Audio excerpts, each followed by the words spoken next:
আমার 11টা বাচ্চা লাগবে, দিতে পারবি? 11টা বাচ্চা দিতে আমার কোনো সমস্যা নাই, কিন্তু তোমাকে বিয়ে করতে আমার সমস্যা আছে। বিয়ে, আমি একটা ছেলেকে ভালোবাসি, আমি ওকেই বিয়ে করতে চাই। সাবাস, তাড়াতাড়ি বল আর বিয়ে করে ফেল। ওই ছেলের সাথে বাবা কখনোই বিয়ে দিবে না। তোর বাপ দিবে না তো কি হয়েছে? তোর ভাই আছে না? ছেলে ভালো, এডুকেটেড, ভালোবাসে। অনেক। এই আসো, এই যে রুশো। তোমার শ্বশুর, সালাম করো। এই শ্বশুর মানে? চাচা, নীলা রবিনকে ভালোবাসে, রবিনও নীলাকে ভালোবাসে। And I have looked for him, he's a very good guy. কিন্তু আপনার ভয়ে বলতে পারতেছিল না। এই, তুমি আমার মেয়েকে বিয়ে দেবার কে? আমি ওর ভাই। ভাই? কিসের ভাই? কিসের ভাই তুই? আমি বেঁচে থাকতে আমার মেয়েকে তুই বিয়ে this? Cool cool Shamim, cool please. ওরা দুজন দুজনকে পছন্দ করে। নীলা ছেলেটাকে ভালোবাসে, ছেলেটা নীলাকে ভালোবাসে, তাই আমার রুশো ওদেরকে বিয়ে দিয়েছে। খারাপ তো কিছু হয়নি। এই মহিলা, এই খারাপের তুই কি বুঝোস? তুই তো নিজেই একটা খারাপ। তোর যে ফ্যামিলি ব্যাকগ্রাউন্ড, সেই ব্যাকগ্রাউন্ড থেকে এই ফ্যামিলির বউ হয়ে আসার কোন যোগ্যতা তোর নেই। আমার ভাইকে তুই ফুসলে এই বাড়িতে এসছিস। তুই নিজে একটা খারাপ, জন্ম দিয়েছিস একটা। একদম জায়গার উপরে খায় দিব। তুই কারে নিয়ে কথা বললি? ও তোমার চাচা, সিনিয়র। আব্বা, ও আমার আম্মারে নিয়ে কথা বলছে।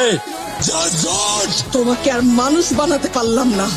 তোমাকে উচ্চ শিক্ষায় শিক্ষিত করে একটা ভালো মানুষ বানানোর জন্য বিদেশে পাঠানো হয়েছিল। একটা বিশ্ববিদ্যালয়ের প্রফেসর হবে, আরো 10টা ভালো মানুষ তৈরি করবে। কিন্তু তুমি একটা অমানুষের হয়ে গেলে। আর কোন অমানুষের এই বাড়িতে স্থান নাই। Out, I said get out now.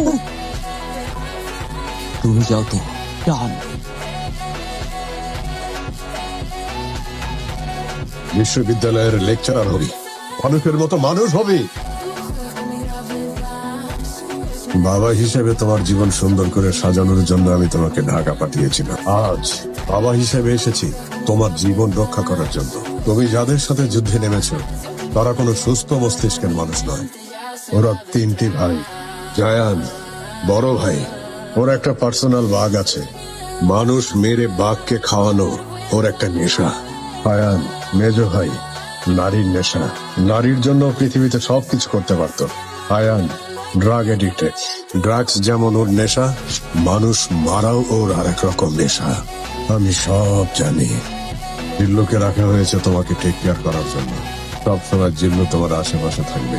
আদিপ Mirza আমার খুব কাছের বন্ধু ছিল। আমি জানি স্যার। ওর ফ্যামিলিটা যেন ভাবতেও কষ্ট লাগে। তোমাকে যার জন্য ডেকে পাঠিয়েছি। আমি চাই না আমার ফ্যামিলিটা ডিস্ট্রয় হয়ে যায়। আদিপ মির্জার মতো আমারও একটা ছেলে আছে, সবকিছু কন্ট্রোলের বাইরে।